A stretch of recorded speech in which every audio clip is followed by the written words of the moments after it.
All right, good morning, folks. Welcome to Prophecy Montana Sabbath School. And we're talking about living with each other, lesson number 12. And, of course, we're going to be saying the prayer here in a minute to get things started. But my brother has already joined us. He's the first one here. Happy Sabbath. Hey, yay. Haven't seen that yet, so he's usually second or third or fourth, but yeah, right. Have you ever been first before?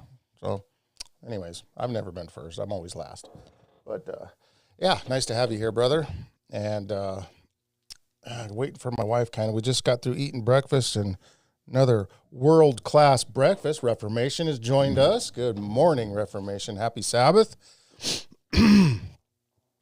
And living with each other. Now, this is going to be a good topic because this is something we all struggle with, the interpersonal relationships within church and within our households even, that can be a problem as well. Heaven Soon is with us. Good morning, Heaven Soon. Happy Sabbath to you, Bells and Pomegranates as well. So Bells and Pomegranates is third, apparently. So, yeah, fantastic. Praise the Lord. Well, I'm so glad you guys are all here and accounted for. Spunky's joined us. And good morning to you, Spunky, and happy Sabbath. No, I'm a slacker and am perpetually late. So fashionably. Remember you had a condition when we were kids that you would, it was hard for you to wake up in the morning. I think that was a blood sugar thing or something. I think you learned later. And my computer's acting weird again. Well, we're just going to wait. It hasn't acted weird for a long, long time. It might be the interaction with the Sabbath school, come to think of it, because I've had, this is what it does. So it turns everything green, which I guess is fine. Yeah, it won't bother anybody. But yeah, so interpersonal relationships, we have Colossians 4:6 here. We might just read that and then, we better pray first. Let's bow our heads. Heavenly Father, we just ask for your Spirit to join us this morning, Lord. We don't dare open the Word without your guidance, and this morning is no exception, Father. And we just ask that you'll join us and you'll help us to define and to divide rightfully the truth. In your name we pray, amen. All right, so, nope, still an issue. Deal with it every day. Yeah, that sucks. Yeah, my brother would find employers, and they liked him so much that they just overlooked him being late every single day. It was amazing. He'd worked for people for years, and I think I was late once we worked together with this hod carrier or something, and I got yelled at, and he didn't, and I thought that was a little unfair, but but anyways, yeah, good times those were. And so, all right, so here we go. We're going to read the memory text. Let your speech always be with, let's just get this on here, okay? Let your speech always be with grace, seasoned with salt, that you may know how you ought to answer each one. All right. So, in other words, talk nicely to one another, and that is the theme, right? I mean, let's be tactful when we speak to each other. And I hear my wife coming, and I'm trying to do the computer with my left hand, which is very awkward. And I think she's in Christmas green this morning. Oh. Yeah. I got these bib overalls. I like them. They stretch. Yeah. Oh, you can't hear me. No, nobody can hear you. You got to pull that up first. Yes, I like my bib overalls. They keep me warmer, I think. Yeah. Well, you look good in them, too. Yeah. So, yeah, my brother's the golden child. That is the golden child. That has all been agreed upon. Your sister and I were talking the other night, and we have totally agreed that you have been the golden child your whole life. So, me? No, my brother. Oh. He's the youngest, and so are you. Yes, you're the little golden child too, aren't you? Well, I grew up with Damien. Yeah. Yeah, I know. You guys are a kindred spirit because you guys had that little spoiled rotten brat thing in common. That's what I think. Probably. No, I'm just kidding. So, anyways, everybody's saying their hellos, and so all right. So here we go. let me see if I can straighten this out. I'm going to pull this, and then I'm going to put it back in and see if that helps. I don't like it when it's all green like that. It looks weird. Okay, so for now, it's back to normal, and we'll just go with that. Okay, so it says here in the lesson that when people live and work in close proximity, they meet a variety of challenges. Differences of opinions may cause tensions, arguments may ensue. The closer the relationship, the more important it is for everyone in that relationship to get along. The closest relationships are, of course, within the family. The home has sometimes been called the family firm. It's an interesting way to describe how the home operates. There are definite, and there it goes again. Oh, well, whatever. There are definite similarities between running a business and running a household. There should be general agreement on values, goals, and objectives. Everyone should get along with each other and do their part well for things to run smoothly. The same principle applies to the church, which is essentially a large family. In our passage for this week, Paul provides some vital principles for how a Christian family functions best. Because the Christian home should be governed by biblical principles, it necessarily functions somewhat different than typical Roman household. I don't know why they said Roman household, whatever. Because they're back in his day. Paul also gives other valuable principles that are helpful for a variety of social relations, both inside and outside the home. All right, so the first thing that pops up in my mind is and I lost it. What was I going to say? Anyways, let me see. Snowstorm last night. Spunky. Was she in a snowstorm? You were talking to her. No, I wasn't. Rhonda. Yeah, that's Spunky. Oh, okay. Yeah. Oh. Yep. Yeah, she's been getting a lot of snow up there. Lake effect or something like that. Where's that? Michigan, I believe. Michigan. Yeah, that's what she told me. We have had the most mildest winter. In fact, our roads are void of anything. Well, right now we have we have rain. I think that is the worst because it makes all kinds of mud, but and everything's dirty. The house and everything from everyone walking in and out. But other than that, no winter. I mean, it's cold outside. Every day is a good frost where you can't plant anything. Oh, and it may have ruined some of the blossoms on the trees. Oh, we didn't get blossoms. They're just sprouts right now, which is still damaging. It is damaging, yeah. The tips of the trees. That's the bad part about the frost when it hits. Yeah. Yeah. So, all right. So we all have our perspectives, our parts to play. Oh, I remember what I was going to say. So when it comes to leadership, now we were talking about this a little bit last time. To choose leadership, we're told that, for example, an elder or a deacon should be a man that has a well-ordered household, right? I think this is very important to church dynamics. This is where it all starts, is at the top, right? And he has to be a man with a well-ordered household, not given to filthy lucre or wine or a striker, okay? Someone who's going around smacking people, namely his wife. And so this is northern Michigan. Yeah, we went through another ice storm, but not as bad as last April. Yeah, and down here, we've just been completely devoid of much weather at all here in Montana. It's been a really nice relief, but it's been strange too because we're just not used to it. Okay, 5 inches last night and getting up to 18 inches by tomorrow afternoon. Wow, yeah, that's and that heavy snow like that can make it hard to drive in. Especially when your vision is obscured. You get that wind blowing across the road. It makes you dizzy. I had to drive all the way from Billings and back multiple times during that type of weather with it just blowing. And when you get that, look at what's back. You get that snow going across the road. It makes it difficult. But all right, so leadership, it begins at the leadership. And I'm going to keep driving this home because so many churches nowadays don't have good leadership. And when you go to church, it can be a minefield of bad attitude. And it's pretty hard because Not to be vulgar, but you need to strike your wife whenever you pass her in the kitchen, laugh out loud, on the rear, of course. Okay. Slap her on the butt. Oh, Yeah.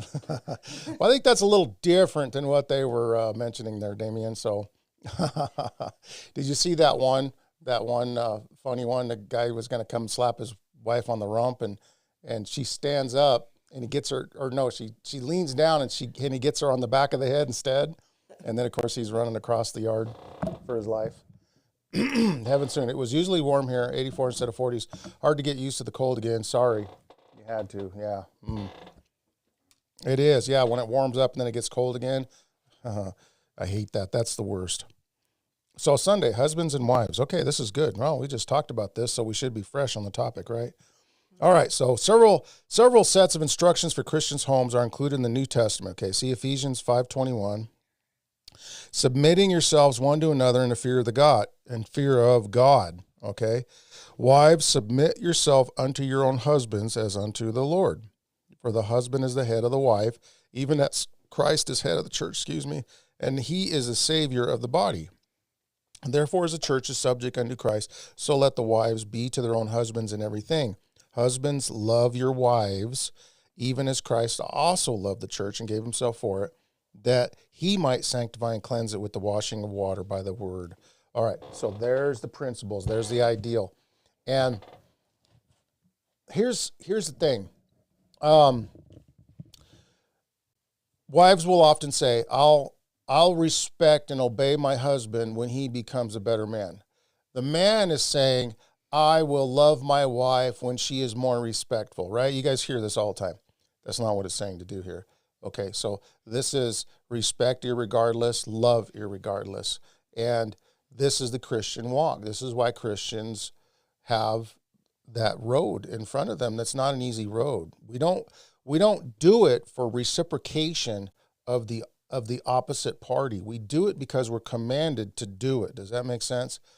In other words, I'm commanded to be nice to my neighbors because God says so, not because they're nice to me. Jesus plainly made it plain when he said that even the hypocrites are nice to those who are nice to them, right? The real test comes when you have to go before your enemy and show respect. And that doesn't always mean this is where the center of the road has to be met as well, because there's other principles in the Bible that suggest we don't let people run over top of us, because some people have taken these verses to one extreme or the other. And, you must obey me, wife, at all costs, and, or else I'm gonna, and gently or a nudge may be appropriate, Spunky says. So, yeah. Well, Lisa and I, we play around all the time, and we used to wrestle. I remember that. Yeah, and it was like I had to throw a lot of strength in to match hers. She's quite strong. She would try to tickle me. She knew that, anyways, you guys don't need to know that. All right, so be glad that you still have a spouse to love.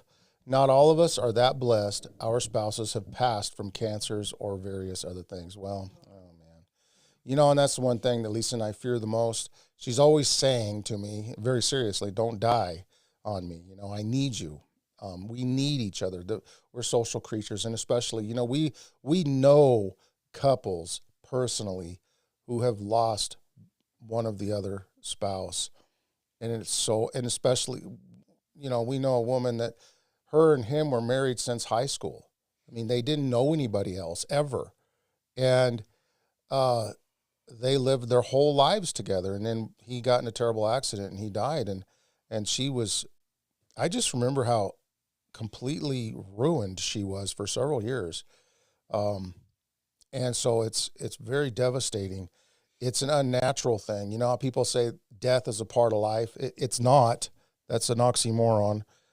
God never designed it like that. We were designed to live forever. And we actually, we feel that, don't we? We feel that when we lose. I'm 55, and so I'm starting to see people pass.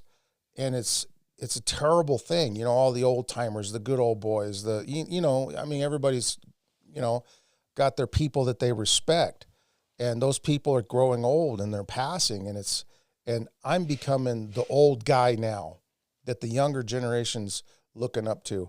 These younger generation, though, they don't really look up to the old people, which, that's what you and I had looked forward to our whole life, is being in a position of respect. And the younger generations aren't respecting the old generations anymore. I have to say, when I was seeing my dad, he had a localized, he smoked. So he had this cancer in his throat. But not only that, is I watched my mom, and she just said, "Yeah, smoke another cigarette, Frank." and he was trying to kill himself after that. Because he had the best insurance, and he thought he would probably never die. But I'm going to go onto a different switch. My sons hang out with a bunch of kids, and they'll have water bottles, and they'll put caffeinated granules in there, like a flavor, like kiwi or strawberry or whatever it is, and they'll put them in there. And he says, "Why don't you just drink plain water?" And they're like, "This is water, dude." And we're hearing about all the caffeinated drinks that are killing people. And I mean, can you imagine? They're just playing with their life, I think. They don't realize that plain water is so important. And anyways, yeah. I mean, in fact, I don't even see very many young people even taking baths or showers. They don't. They sit there. And we had a kid staying in our backyard, and I kept saying, "Come over and take a shower anytime, anytime." I got towels, everything. He would not come over, huh? "Oh, I'll be at the river later." And I said, "That's not the same, as it's not going to get some of the oils off your body." Anyways. Yeah, you need to scrub. You need to get that wash rag. You need to do something, yeah. Some powerful lye soap. Well, anyways, people don't drink water anymore, and it's so important. And they're all amped up on these caffeinated drinks, and it shortens your life. It's like taking speed or drugs. And I don't know, it's sad. No. I can relate to what Heaven Soon here is saying. I made myself too big.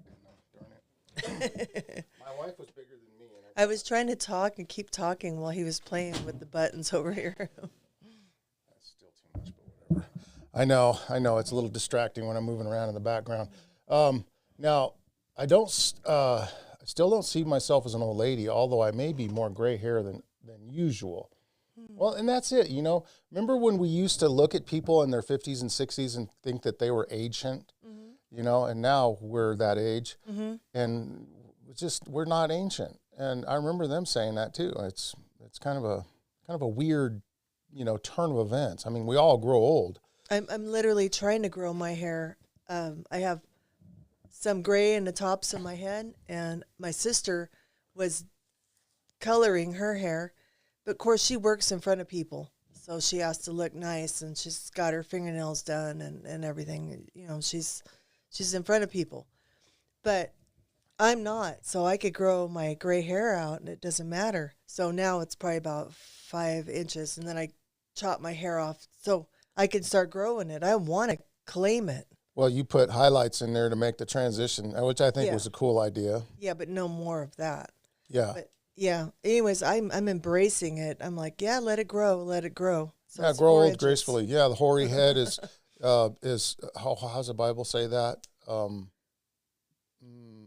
It's full of wisdom or something like that. I was going to say she's now doing that. She's brave now. My sister's doing that. So I'm so proud of her, and she's got those dark eyes, and it'll be white hair. It'll be great. I told her it'll be a really wonderful look. Yeah. So yeah, it doesn't look bad. I mean, you as you get older, you appreciate those things. You earned them. You earned it. Exactly. So. That's true reformation, but sometimes you feel relieved when they pass for various reasons, but you still miss certain aspects of the loss. My father's a good example of that. My brother knows what I'm talking about. When he passed quickly. It was a brain tumor. He was starting to slip, and and he went really quick, which was a relief because those things can drag on for years and years. And terrible loss, in my opinion. I mean, um, and so, yeah, you feel it, but then you're relieved at the same time. My wife is an extension of me. If I ever lost her, I'd be less whole. Yeah, amen for that, brother. He's been with her for like almost 30 years. Oh, forever. Yeah, Yeah, they've forever been and together ever, yeah. forever. Yeah, they're both gearheads, and they love horses and animals and trucks and jeeps and 4x4 and all that crazy stuff. Yeah, Fun stuff. fun stuff. Yeah, she's an extension of him.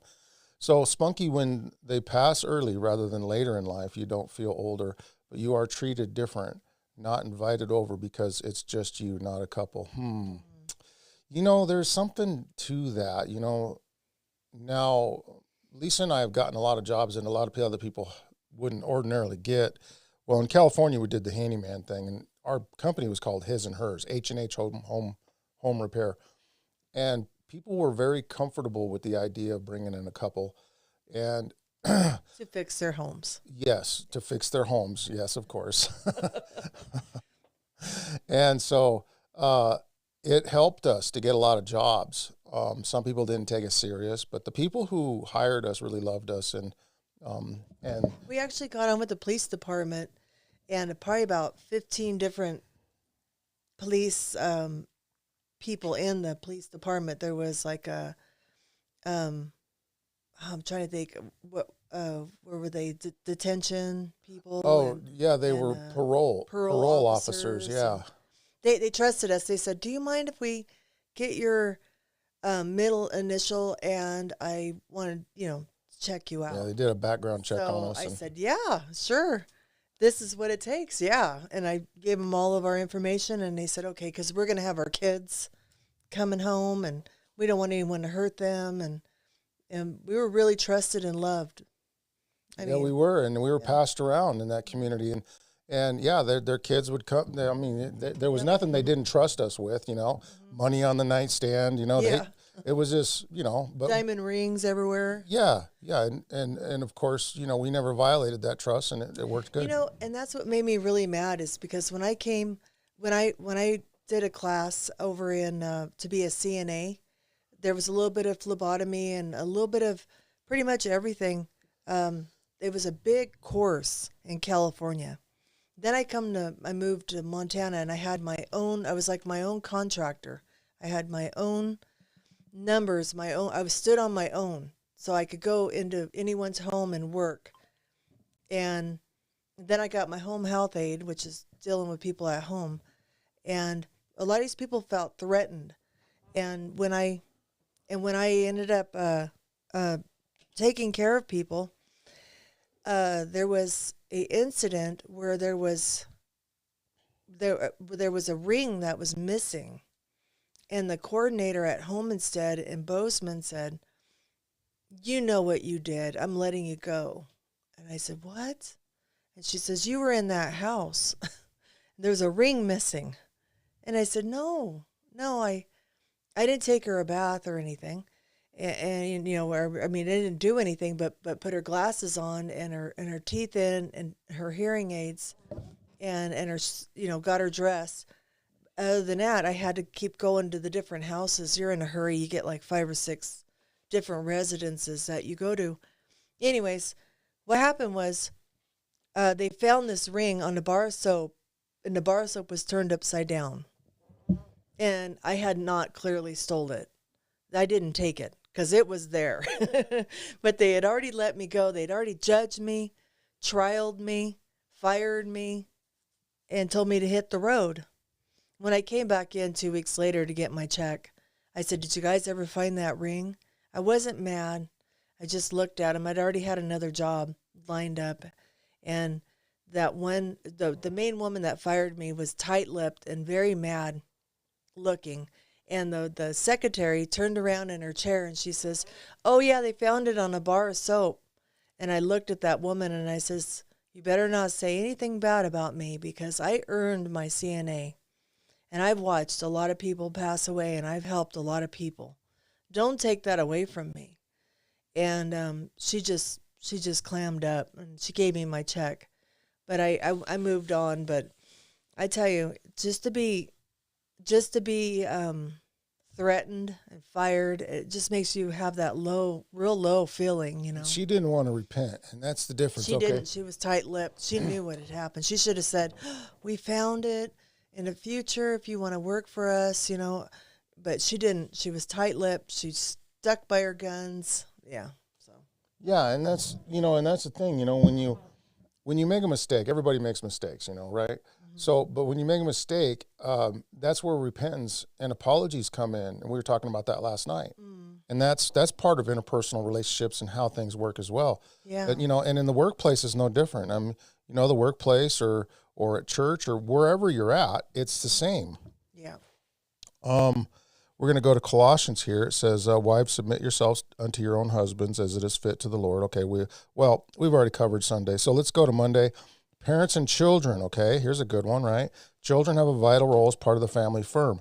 They need to know that they are loved and valued as members of the family and citizens of the heavenly kingdom. Family worship is crucial, similar but regular morning and evening. At an early age, children can start helping with cleaning and other responsibilities. Most importantly, they should heed Paul's command, obey your parents in all things. That's in Colossians 3:20, as it is well-pleasing to the Lord. All right. So, and that's something I can speak of, and probably a lot of you guys too. Again, there's a generational curse. Well, is it a generational curse? These kids nowadays, they're just, we went through some stuff with our kids, right?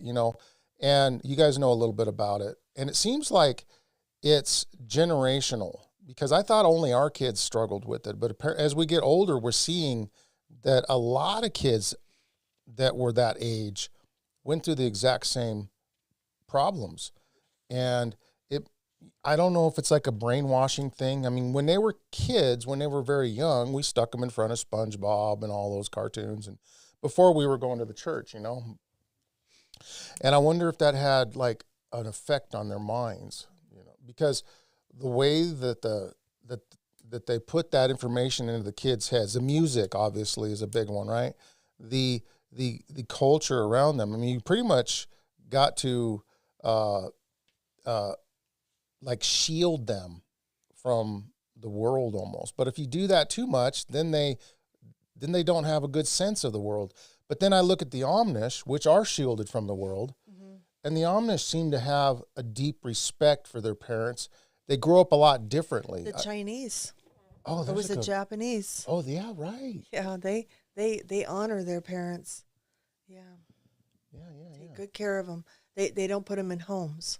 I don't know if they do that now, but in history they didn't do that. So, yeah, and they picked up stuff like making toys or making a little theater, or they clean up, and they talk and teach their little grandchildren. They do a lot of different stuff, more sedentary stuff. Yeah, tell stories, do puppet shows, paint, do stuff like that.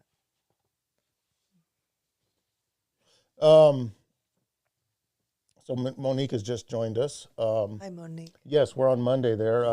The relationship between parents and children. And we're just kind of going over some of that stuff. And it's interesting because a lot of people hide the problems in the family. And I don't know if that's a terrible thing to do. You don't want to air your dirty laundry, as they say. But a certain amount of realism in the church can help a lot. It can help open people up. I noticed when Lisa and I, we're very open. We're an open book. We just start talking about, our problems. I mean, we don't really care what people think. And so we'll go in and, we'll meet new people. And by the end of the day, we're telling each other about our kids. And it helps other people to open up as well when you're open and you're honest about your life. And it makes, I think, people bring them closer. That's one of the keys, is to be vulnerable in front of people and to allow them to see that. So that allows them to open up and be vulnerable as well. Don't go too far with that. I mean, you can't tell them every little explicit detail of your life, but I mean, there are boundaries. There has to be boundaries, of course. And some people will take that and use it against you, and that's just the risk you take when you're being vulnerable. And that's why a lot of people aren't vulnerable, because they don't want to take that risk of being Well, criticized or people don't want whatever. to be judged. People have a hard time being friends with other people. That's why family units seem to be the biggest thing. You know, they bring in their grandma, grandpa, cousins, even their children are now living with them. And then they have children and then they have girlfriends. And you've got this little intermediate circle, a clan, so to speak, because they're so vulnerable. They might venture out and go for walks with somebody or go to the gym with somebody or aqua aerobics or something. But most time people are really guarded. And even we've been taking care of people's homes and stuff over here. And when they're done with you, they have no problem getting rid of you. And then my heart cares for them. And then they're all of a sudden they don't want you around, you know, because they've already found a replacement for you, or they rather have their daughter do it, take care of their horses and dogs and house when they're gone, and they don't want you anymore. They don't need you anymore, so they just close you off, and then you're stuck there. You're like, oh, I used to stop by there and give these vegetables to their horses, and I saved a bag of stuff for their chickens, and all of a sudden you're just not needed. It's a terrible feeling. Yeah. So, Well, and I think that kind of goes along with what Reformation is saying here. Historically, nursing homes are a more recent thing. Science is showing that those in their elderly years who help with young ones actually stay younger themselves. It helps keep their minds alert and stay active. I know you guys were mentioning, I think Reformation was mentioning how she used to help out with the kids there in the Sabbath school. it's a And beautiful thing. yeah, I miss church. I really do. I love seeing the little kids come running in. We have a lot of Dutch over here, so they're really, really blonde and really big blue eyes, and they're so cute. The little kids, they look like little chickies running around collecting money. Oh, I really miss that. yeah, that is. I mean, there's nothing And a like child story. the youth to bring energy. It does They bring that energy life. in that life, right? Yeah. Spunky says when my hubby passed, was passing, and afterward, people asked how I did it. I was surprised because I felt like a weeping willow sapling. Oh, So they were asking, they were trying to prop you up and paint this image of strength when you weren't strong at all and you were withered inside and broken. Spunky also mentioned how her husband, that no people would stop mentioning his name, like somehow he didn't exist anymore. And they were afraid to hurt her. yeah, and I find myself doing that too. Actually, that's kind of weird that you said that, because I'm like, I actually do that too. Because yeah, you don't want to like drag somebody through the mud again. I guess is because that's such a sensitive issue. But in your heart down deep inside, you're probably wanting to talk about it. You're probably wanting to like relate, or somehow get those heaviness off your chest. And You know, my brother has a hard time talking about my dad. My dad was a big, tall, thin Irishman, and he just loved the mountains. He learned about trapping and hunting, and when I was a little girl, I'd help him with the animals and stuff like that when we were preparing them, and he would paint my face, with the blood, give me a bite of the raw meat. He kind of was around the Paiutes a little bit. He studied the Indian cultures, and he really loved all that. And he was raised by the Paiutes, he said. yeah, he was raised by the Paiutes, and but anyways, I lost my train of thought. Sorry. But I'm always my dad, my dad, my dad, my dad. But my brother can't even talk about him, and I had no idea that my oldest brother, who wasn't his son, but he did raise him and gave him his last name. I mean, he's just got some bitterness towards my dad. But my sister loved my dad, but she's got this little, I don't know. Everyone says I was like Damien, the golden child, because I love my parents no matter what. And I don't have any, I have a little drop of bad memories. Other than that, everything was perfect. I couldn't have had a better childhood. I mean, that's just how I see it. But my siblings that grew up right next to me, they beg to differ. So I don't know. I have no idea. It could be frame of mind. It could be Yeah, that. I think your innocence overrode, and mine too, I think to some degree. All kids have it, and some kids lose it before others. But that innocence will mask a lot of what's going on around you, all the evil and things. And you just kind of like skip through life innocently without a care in the world. I think that's probably how you grew up, Lisa. You just ignored the bad, and you were very optimistic as a child, and you held on to the good. Mm-hmm. And I think that's for a lot of us, that's really like probably a pretty good lesson on how to live life in all actuality. Because if we focus on negative all the time, that's all we're going to see. But we can see good too, and I think the Bible instructs us to be that. If there's any good in it, think on these things. And so, And so when my dad passed, I don't, I don't, I don't cry. I mean, I cried when I went up to they had two cabins. My mom and dad had two big giant cabins. And one was just for looks. It had all antiques from the bottom floor to the third floor. And it was all the metal beds and the old ice boxes that you put the ice in, and the old hutches that you pull down that thing and do your little flower. Anyhow, that was just for looks, one of them. The other one was the one they lived in. And my dad was always hanging out at the other one, just shining it up and doing different stuff over there. But when he died, my mom says, you can come in, you can take anything you want. And I started with the one house, and I looked around and I says, I don't really want anything. And then we went into the other house, and I had gave her a lot of these antiques for the other house. And I said, no, I don't want anything, Mom. I really don't. Um, I had wanted a 22 that my dad had taught me how to shoot, but I never ended up with it. But I ended up not getting anything, and I was fine with that. Everything still smelled like my dad and my parents, the smoke from their fireplace and his pipe, and oh, I couldn't touch anything, but I just wept, and I wept and wept for like almost a whole month. And when I came back, I have never shed a tear since over my dad. He is sleeping, he's resting, and I love him. And I tried my hardest to teach him about um, God. God, the seventh day. And other than that, I'm fine with it. I'm really fine with it. I mean, there is times like Carrie, I miss him.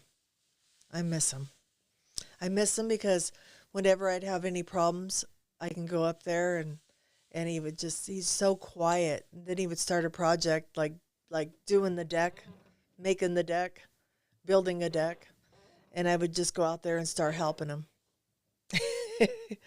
Because he never asked anybody. You just had to just join in, firewood, and just start stacking it, you know? Yeah. Yeah. Yeah, exactly. Yeah, he's a great person. Bells and Pomegranate said something interesting here. Dr. Gabor. Oh, I've been watching him. Oh, He's okay. wonderful.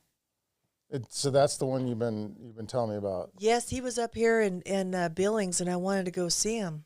Oh. Yes. Well, he says that two children can grow up in the exact same environment but have completely different experiences of growing up. Everyone experiences it differently. Huh. Yeah, and I don't want to overlook what Heaven Soon is saying. Spunky, the face that you put on is not always what you're feeling inside. Only those that have been in a 40-year marriage or more would understand what the mate's passing feels like. You know? Oh, yes. There's that Yeah. there's that long-term bond that you get with somebody. And I think what happens is when that person's alive, you take a lot of things for granted. Mm-hmm. And then when they're gone, then that void is there, and that massive, massive emptiness that you would experience after losing a loved one after so many years. Mm-hmm. Lisa and I, we don't say we love each other every 5 minutes. We don't, I mean, you know what I'm saying? I mean, she just dutifully cooks breakfast every morning, and then we off to work we go, and we get home, and, it's laundry, it's different things. And you just get into the routine every single day, and you do your stuff, and you forget you forget about, uh, sometimes the finer things in lives. And then I guess for me, this is the only thing I can really relate it to, because the closest person I ever lost was my dad.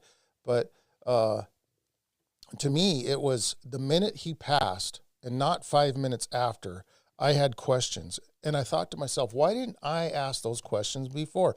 All of a sudden, these questions came out of nowhere. And I wanted to ask my dad these questions that all of a sudden now he's gone. Mm-hmm. And it bothered me so bad that I'm thinking about this stuff. I don't know why that happened like that, but I talked to Bart about the same thing. He lost his dad, very similar fashion. Him and his dad were very much the same dynamic as as my dad and I. And he had the same thing happen to him when his dad passed. 5 minutes later, he had all these questions, and of course those questions will never be answered because they're gone. And so it's a hard thing.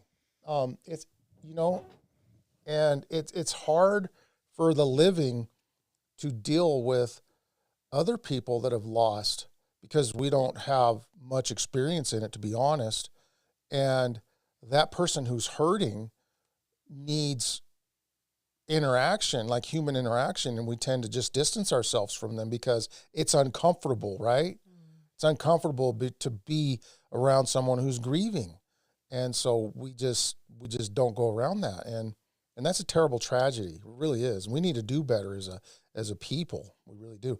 There are personalities that overlook every bad thing because they want to be in a perfect world. And there are other personalities that see things for what they are and see all the bad, no good.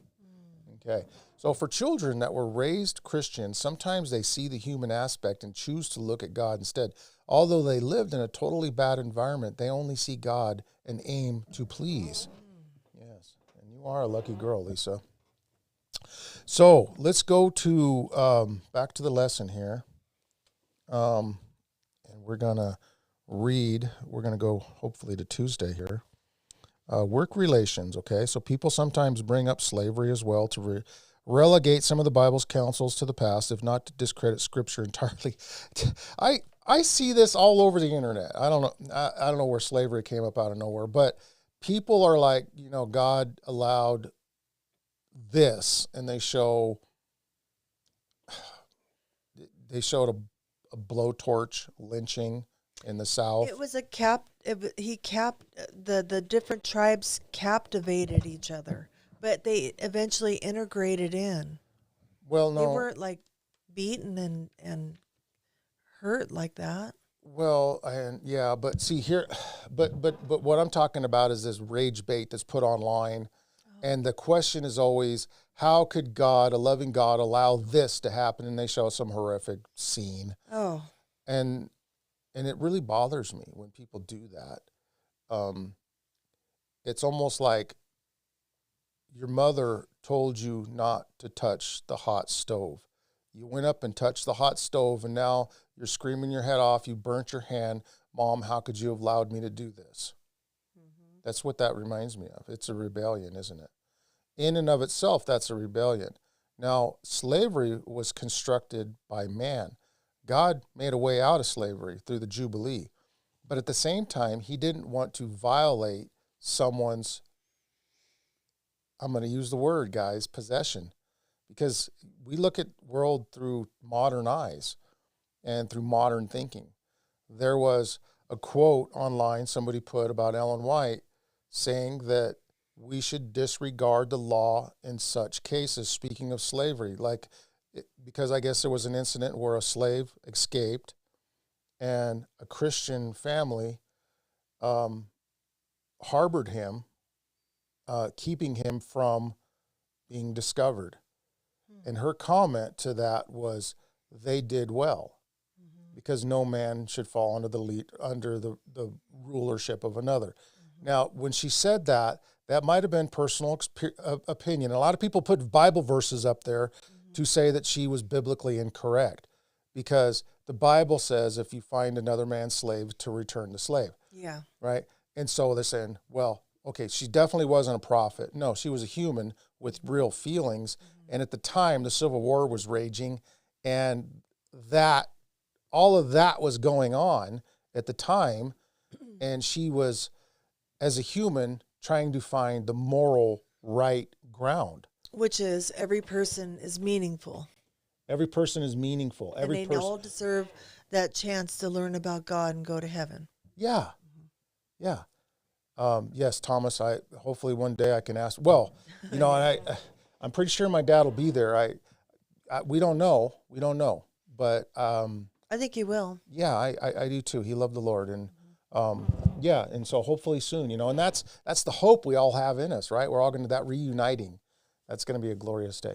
God gives us the greatest gift. We get to forget everything bad that happened down here, but does He? No, He always will bear the scars. Oh, right? yeah, that's right. He'll have them engraved upon the palms of His hands. What I was going to say is a lot of people are I want to say biased against Ellen G. White, and it's basically because of her color. So you got some that don't like her because of the way she looks.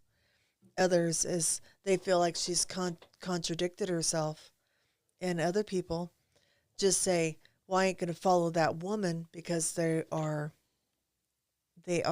we call it misogynistic. They are what men that don't want to follow women have no place in leadership in the church. Which no, there was women prophets. Yeah, all throughout the they Bible. Have those three things they don't like about her who she looks like, what she looks like.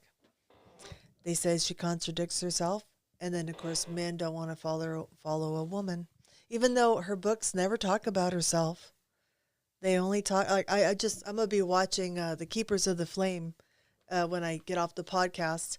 I just purchased that, but I like to keep myself fresh on this stuff, and I'm gonna buy Joseph Bates. I think he had a fascinating history. He was a character. Yeah. Yeah, people, and that's another fallacy that always gets me. That people always say Ellen White founded the church. Nonsense. Yeah. Read the history. It's right there. Joseph Bates was one of the founders, incidentally. He was a sea captain, a cussing, fighting, brawling SOB that, was, and here he came to the knowledge of the truth and completely transformed him, ran across Rachel Oakes. We talked about this last night, who was a Seventh-day Baptist, learned the Sabbath from Rachel Oakes and passed it on to his other fellow believers who came out of the Great Disappointment era. Okay, that was an era, and this was a worldwide phenomenon that took place that all churches were involved in, not just some crazy wacko, sect, although they were called that back then too.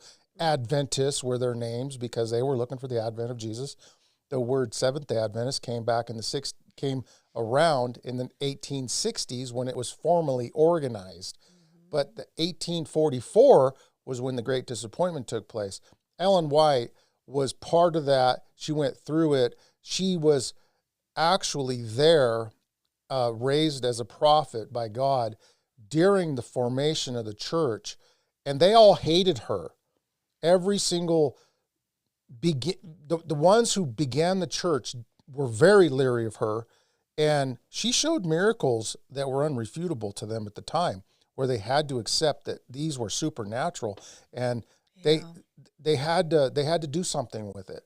The holding of the Bible, that 12-pound Bible and not only that, but she would make these gestures, and this is well documented history. This is not some obscure thing that took place, but doctors and dignitaries and people of prominence and power witnessed this, and how she would move gracefully, and men would hang on her frail little arms. Wow. And it impeded not her movements, and they were amazed by this. She wouldn't breathe. We know the prophets didn't breathe in the Bible. And she went through many When visions she went in in her public. vision. Yeah, Yes. that's when she went in her vision. They put a mirror up and tried to get it to condensate, and she just didn't breathe. No need. No need. That's right. Kind of like Moses when he went up Sinai, he didn't eat. What was it, like 40 days? They keep doing the 40 days in the Bible. So, yeah, he was sustained Yeah, just by the presence of God. exactly. And so we don't need to breathe. We don't need to eat. We don't need to. Yeah, Phoebe was beloved deacon in the church, Romans 16. There's a lot of examples of female leadership in the church. Ideally, I think God would like the men to be, but they're not always there, and it has to be filled by somebody. Well, Ellen G. White did have some contestants. There was a male, a colored male that he didn't want to deal with that. Yeah, there was a black man, and then there was a white farmer, I think, but they were both approached in vision. They said no. The vision they saw was the same one that was given to Ellen White. She took it up. She was the weakest of the weak. Frail, yeah. And she was mixed race. She had Native American, black, and white in her. And which is Cree, isn't it? Yeah, probably. I what we would consider like a Creole or Cajun or something along those lines. And not that it matters, but I mean, we make it matter, and people make those things matter. But all of these, and then when she recited her vision, those two men were present. Wow. And so it's the history of it is all very interesting. Many of what she wrote either was directly from Scripture or can be found in the traditional beliefs of the day and the apocryphal books that were included in all Bibles prior to the 1900s. You know what was amazing? They said, well, she plagiarized. Yeah, she did borrow a lot from she read a ton of books. History and the Bible. And I'll tell you, how did she know what was right and wrong? Because there was all kinds of things in the medical journals at the time. The popular opinion was that smoking was generally good for you. She said it was not good for you. Well, there was doctors that said it wasn't good for you then. There were definitely doctors that were saying that back then, but they were the minority. And how did she know that was right unless it was direct? And she got everything right. It was like 100% right. So watch the movie Tell the World. That's a really good one. Yes, I'm gonna definitely get that one. That's another good one. I'm buying them. Somebody online is selling them on eBay, and they're going fairly cheap. I mean, so I purchased some from Billings, actually. So either someone stepped out of the faith, I hope not, but I'm buying the stuff cheap. So. Well, praise the Lord. I mean, and we can pass it on. Yeah, my sister's going to get them. Well, there you go. Double A Mechanics has joined us. Good morning and happy Sabbath. Good morning. Yes. Has Watchman been on lately? Is he doing well? I think he is doing well. And no, we haven't had him on here for a while. So, yeah. So he might be on the other one with Dallas. He might be. Yeah. It was new ideas, but compilations of what everyone then already knew. Or it wasn't new ideas, yeah, but compilations of what everybody already knew. Yeah. And so there was a lot going on in those days. Now people have stopped studying for themselves and rely on what their pastors say. So if he does do his research, then they miss out on the info that was readily available. That's the problem. They take other people's words for it. And E.G. White wasn't mixed race. That was a fallacy that came up recently. Oh, okay. Really? So that's what cracks me up is we have these like urban myths, and maybe like Adventists have like urban myths of ourselves. She certainly looked like a mixed race. I mean, she could have easily have passed for it. I don't know what race. It doesn't matter. It really doesn't, right? Totally European when trace her lineage. Okay, gotcha. You looked mixed race to me, or she looked mixed. Yeah, that's what I'm saying. I mean, yeah, and it doesn't really matter. I mean, like I said, it matters to us, for some reason, not to me, but, people always get mixed up. And I've heard people outside of our faith say that too. So it's not just an Adventist thing, but I think that's how she looks. She had a little darker complexion. The way her lips were arranged on her face, and just certain features. But it was told by one researcher who was trying to link her family to another because of DEI stuff. Okay, so. But all right, so let's continue to move on. So we just got through Tuesdays. We're almost out of time here, guys. Wednesday, praying for one another. This is a big one, and we've been all praying for Tracy and his infirmities that he's had in his body, and the gallstone or kidney stones. Oh yeah.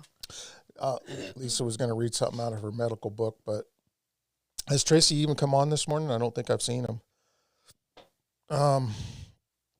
But at any rate, I think some of you guys have already suggested, the stone breakers. And did you find anything specific in your books? I literally found something that I wanted to say. I didn't want to beat a dead horse. Yeah. So let me look it up here. While she's looking that up, Lisa's got actually like a long line of healers in her family. Her grandma was a healer, and so it goes back in her lineage. Now, of course, the healing that Lisa's chose is what's been given to us through the spirit of prophecy and for what we know to be correct in health nowadays. What we've learned and what the world should know but doesn't. But on the other hand, many people are picking up on it, and the Adventists aren't really preaching or teaching the health message like they should.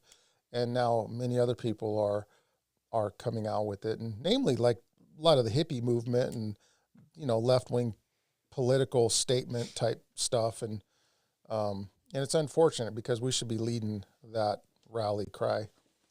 You let me know when you're ready. I'm ready. Okay. So this book that's by it's just a bound book that I got. I don't think they're publicized. The liver and kidneys, and she starts off with fruit and of course alfalfa sprouts or avocados for a couple days prior, but basically for 3 days, every 2 hours, it was apple juice, all the way down. And on the 4th day, you start off in the morning at 6 a.m. with apple juice, and then you do 4 ounces of olive oil with lemon juice in it, and you drink it, and it's supposed to help you pass it. I don't know, but that's that. That's just an old book that I have. But what I found was interesting is, of course, the sodium, salt, the oils, oily food, stuff like that. You don't want to eat that. But what caught me when I was reading about this, I think I touched it. Oh, calcium. An adequate dietary calcium is crucial for kidney stone prevention. Calcium binds the oxalate in the digestive system, preventing its absorption and reducing its concentration in the urine. Ironically, low calcium diets increase kidney stone risk rather than decrease it. You would think it'd be the opposite, huh? Mm-hmm. But because any of these heavy metals that you intake usually add on. But anyways, it was 3 days of every 2 hours of apple juice, and I don't think you can do this if you're diabetic. But it was a couple days prior, citrus. It says grapefruits, oranges, bowls of alfalfa sprouts, avocados, tomatoes, any of this acid type stuff. And then your very first day, that's a couple days prior. That's like prepping your body. And then for the next 3 days, it's every 2 hours starting at 8, ending at 8 at night. Apple juice. I wouldn't be able to do this now because it'd keep me up. But 2 glasses every 2 hours for 3 days. no food, just that. And then on the fourth day, 1 glass of apple juice. And that starts at 6 a.m., 6:30 in the morning, 4 ounces of olive oil with a whole squeezed lemon in it. And it says, let your body drink water all that day, and you should be catching your urine. And they got little strainers that you could pee on. Catch the stones, you could see them. You can see them, so you know you're passing them. So you know you're passing them. That's right. Oh, that's a good tip. You get those free. And, of course, salt is a bad one because a lot of people don't. They just put regular white salt on everything. You should salt your stuff with better salt.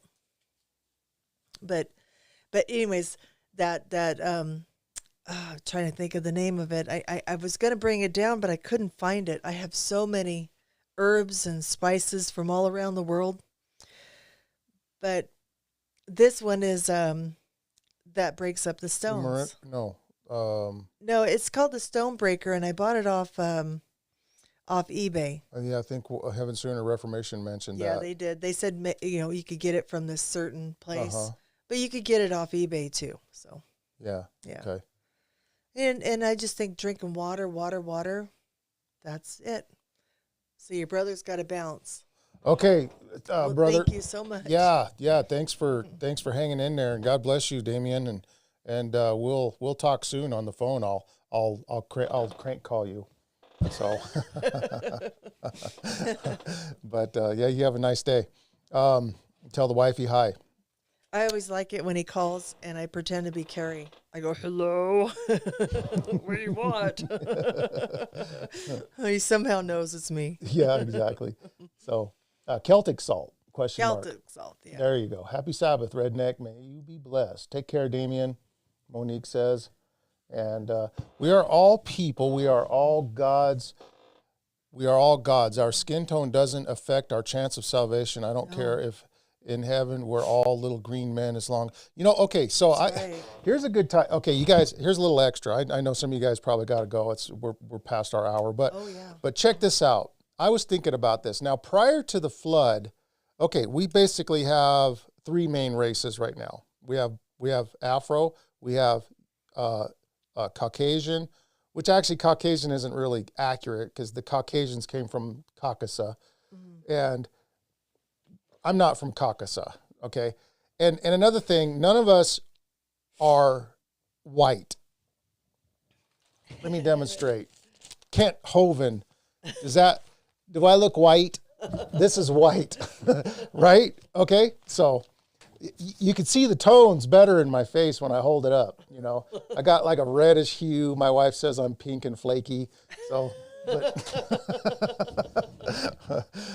I wasn't blessed with her beautiful skin. No, listen, we should all be happy in our own skin. But here's the thing.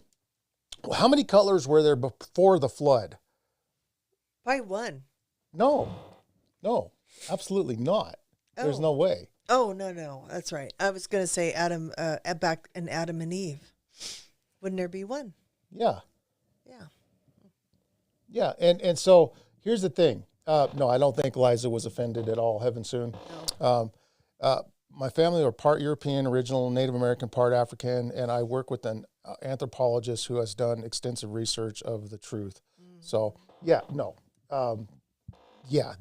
don't even let the enemy put that in your mind, please. I love you.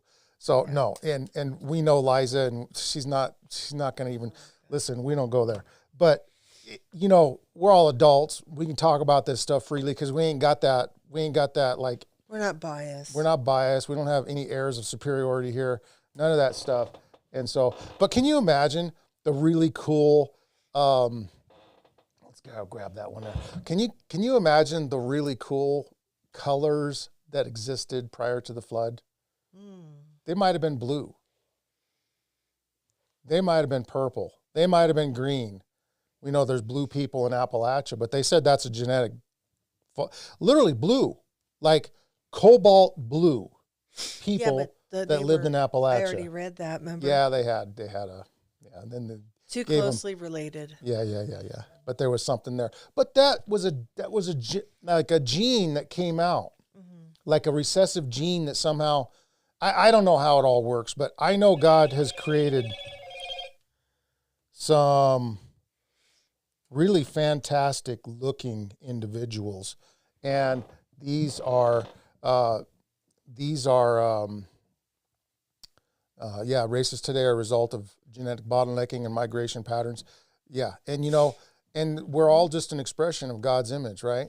And like I said, nobody is white and nobody is black. Let me just get something black here, right? Nobody's that color, right? We're all just shades of different, the melanin, right? Kent Hovind, you guys know who Kent Hovind is. He actually pointed that out. Nobody's actually black and nobody's actually white. We call each other black and white, but we're just different shades, right? We're just different colors. My kids are different colors. They're related to each other. My youngest son, he's very light skinned with green eyes and kind of blondish hair, but he's got that olive skin. Yeah. And and I did a DNA test, and I ended up with 18%. I'm trying to think. Black. I'm black. 18% black. Yeah. Yeah. And my sister said she done one. She doesn't have it. So I don't know. I was like, well, I don't know. But I do. I am. So. Yeah, and this goes along with, listen, I mean, we're talking about these interpersonal relationships. This is part of it. Now, we don't struggle as much in America. There's still racism in America. And I always get looked at when we're walking around. Yeah. Or I always get like women looking at Carrie like he should like me because I'm more like him, and I always get pushed aside. It's always like that. It's always been like that. So I just pay no attention. I just keep putting the groceries in, and I just ignore it. They try to look into the soles of his eyes, and I just ignore it and let him pay. Back everything up. Isn't it funny how the devil has taken something that God has made? God has tried to make us interesting and give us diversity, and then we take that and we divide amongst our clans, and we hate one another, and so then we have. And by the way, good morning. Our friend from Bulgaria there. Miko, thank you, Lisa. So good morning, Miko. Good morning. Well, it's probably evening in Bulgaria, actually. Oh, yeah. Yeah. Well, we're over time now. Yeah, we're a little bit over time. We're about 8 minutes over time. But yeah, I mean, the genetics are kind of a fun thing that God gave us, and we just turn it into evil. And I mean, heck, now husbands and wives are hating each other, and men and women, and the children hate the fathers, and the fathers hate the children, and mothers and their daughters, and it's endless. The hate is endless, and it's got to stop, and it will stop. And Jesus is coming to put an end to it all. And if we, I was gonna say, when I was growing up,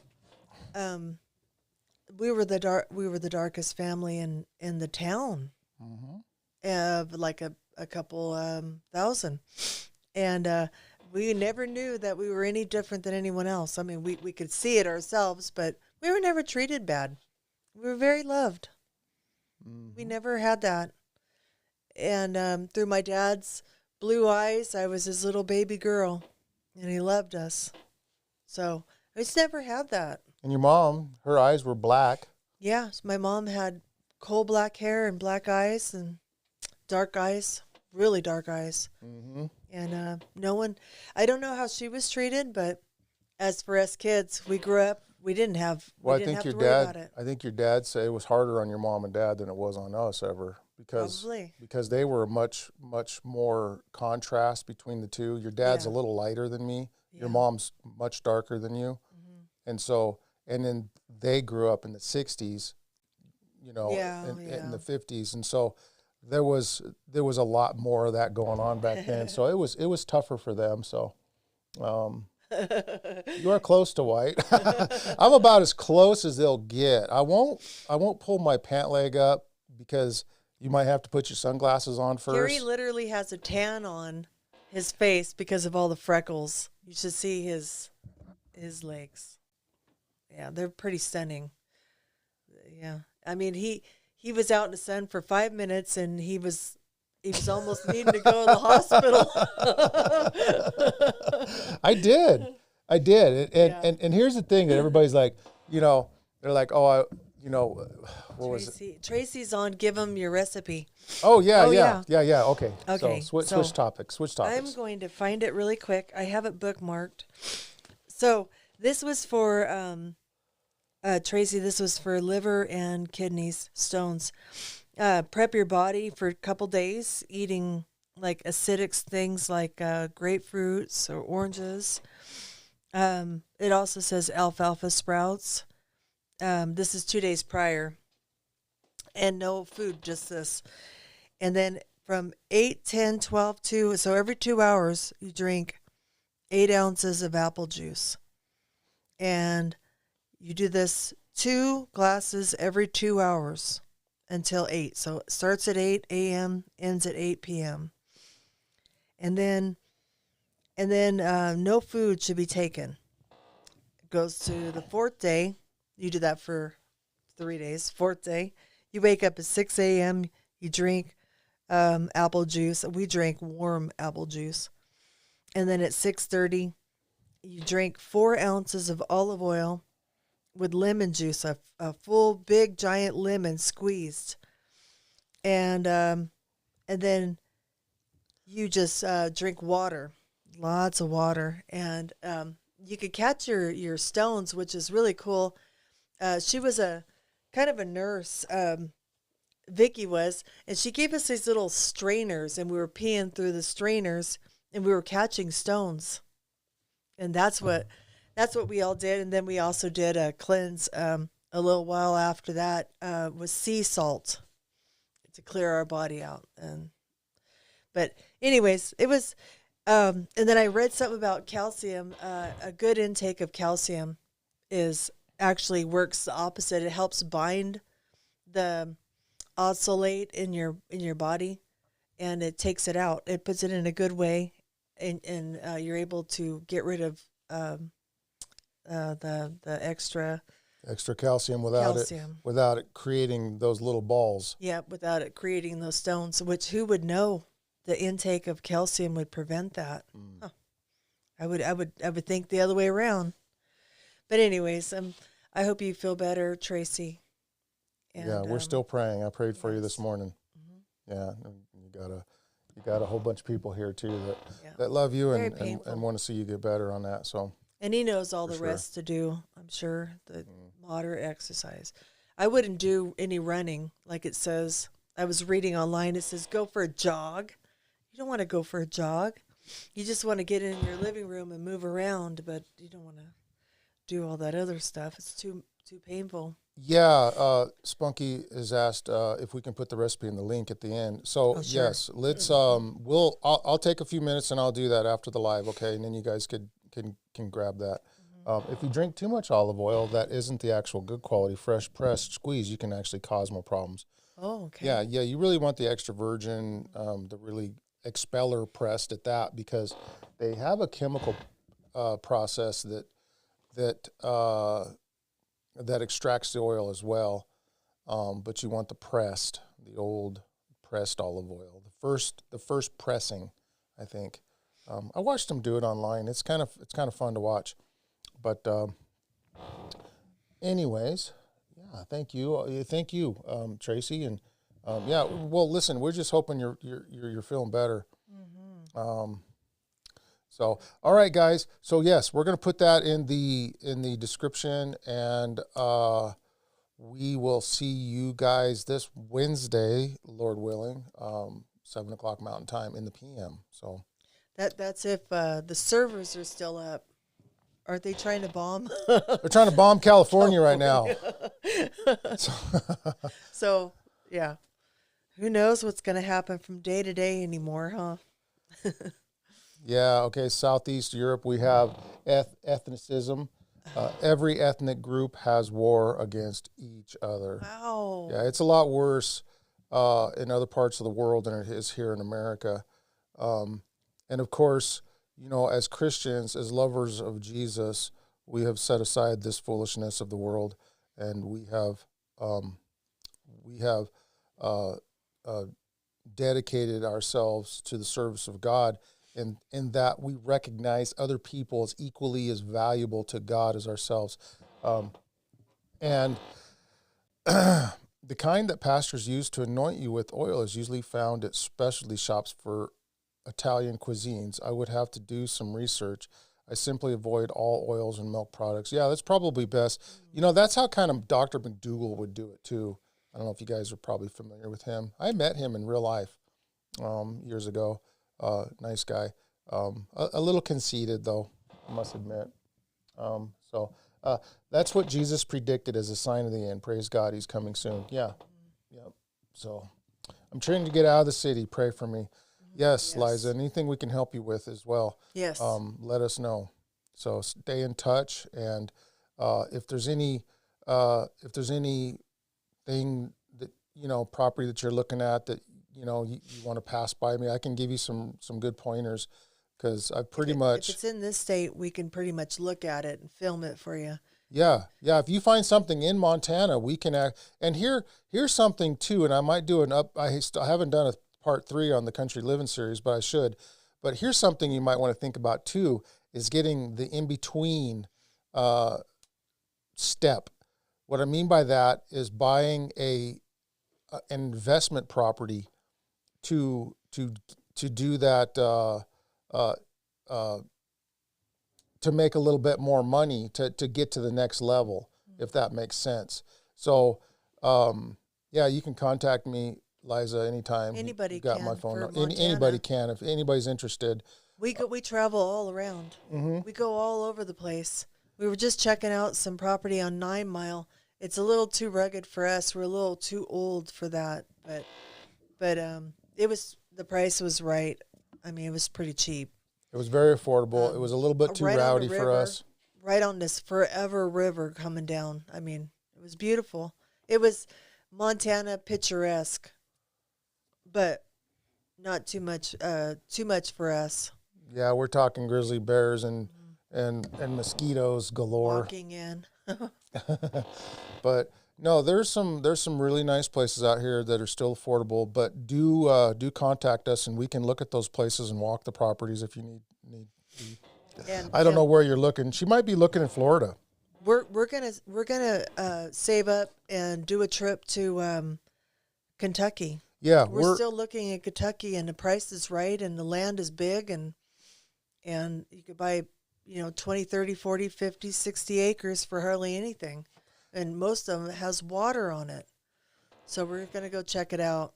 Yeah, and that's the thing, that's what made Kentucky attractive, is that you can buy actual land, sometimes with a house on it, for $10,000, $15,000. With space. Now, you're going to hear some banjos playing out there. And for Liza, being black, there's a little bit of concern there.